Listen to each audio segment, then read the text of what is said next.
Burkina-Russie, examen de l'influence de la Russie sur le dernier coup d'État au Burkina Faso publié le 8 novembre 2022 par Miadjo Stevenskei, hôte. Le Burkina Faso a connu 2 coups d'État en un an. Le dernier dirigeant militaire en date est un capitaine de l'armée qui n'a que 34 ans et qui a pris le pouvoir l'autre jour. Il a pris en charge un pays enclavé d'Afrique de l'Ouest avec une population d'environ 20 millions d'habitants. Et après le coup d'État de ce mois-ci, quelque chose d'autre s'est passé là-bas. Les gens ont agité des drapeaux russes. Le porte-parole du département d'État américain, Vedant Patel, a ensuite émis un avertissement. Extrait sonore d'un enregistrement archivé, Vedant Patel, nous avons parlé clairement de l'impact déstabilisateur de la désinformation rampante, mais aussi des activités du groupe Wagner à l'échelle mondiale. Les pays où le groupe a été déployé se retrouvent plus faibles et moins sûrs, et nous l'avons vu dans un certain nombre de cas rien qu'en Afrique. Inskéé,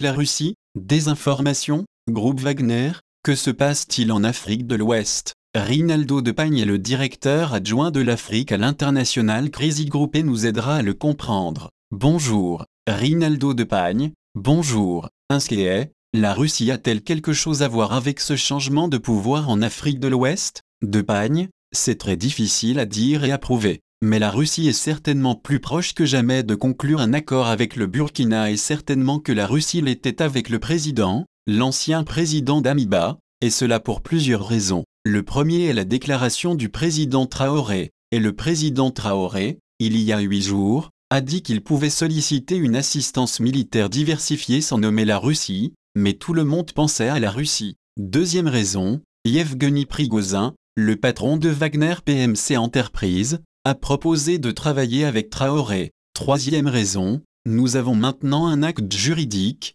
et selon cet acte, le président négocie et ratifie lui-même le traité international. Cela lui a donc ouvert la porte de décider s'il travaillera ou non avec la Russie. Inskéé, vous avez mentionné Ibrahim Traoré, qui est le capitaine de l'armée, l'homme de 34 ans qui prétend maintenant être en charge du Burkina Faso, et vous avez mentionné le groupe Wagner, qui est cette organisation paramilitaire russe, une sorte d'organisation de mercenaires. Donc je peux voir pourquoi il pourrait les vouloir de son côté. Mais pourquoi la Russie se soucie-t-elle du Burkina Faso ? Quel serait leur intérêt ? Depagne, parce que c'est proche du Mali et parce que s'ils attrapent le Burkina, alors ils auront 2 pays voisins dans leur atout ou dans leur poche. Ils ont proposé un package très attractif, c'est-à-dire combattre la rébellion, protéger le président, en lui fournissant une garde personnelle et lui livrer rapidement des armes et du matériel militaire. Et certains pays du continent sont vraiment séduits par ce forfait facile.